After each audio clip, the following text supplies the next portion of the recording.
What is going on, everybody? Welcome to a special episode of EV Encyclopedia. Today, the Biden administration made the historic announcement that the U.S. would establish standards for EV chargers that receive federal funding. In other words, if an EV charger is installed with the millions on millions of federal funds that they're giving out, it must function properly and to a high standard. All 50 states, Washington, D.C., and Puerto Rico will have to comply with the new federal standards if they want to use EV chargers that are financed by the National Electric Vehicle Infrastructure, or the NEVI for short. Over 75,000 miles of the national highway system will be electrified, initially thanks to these investments. It's so official that the White House even made an announcement. The announcement states, "Until now, there were no comprehensive standards for the installation, operation, or maintenance of EV charging stations, and disparities exist among EV charging stations in key areas, such as connector types, payment methods, data privacy, speed and power of chargers, reliability, and the overall user experience." So here we go.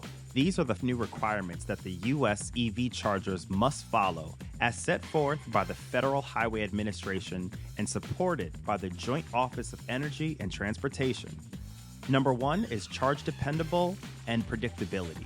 Electric vehicles chargers will need to have standardized plug types, power levels, and a minimum number of chargers that can support fast charging to get the federal funding.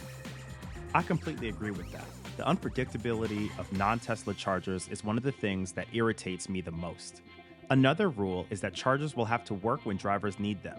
There's a new 97% uptime reliability requirement to get the money as well. Third is that drivers can easily find a charger when they need to. Publicly accessible data on locations, price, availability, and accessibility through mapping applications.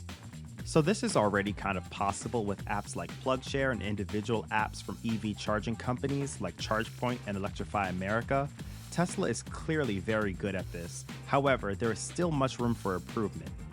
Another rule for companies to get the federal funding is this: there is no need for multiple apps or accounts required for drivers to charge. The FHWA will demand that a single ID method be compatible across all the charging networks. So there you have the big news. The federal government and Joe Biden are pumping millions of dollars into America's EV infrastructure, but I'd like to know what you think.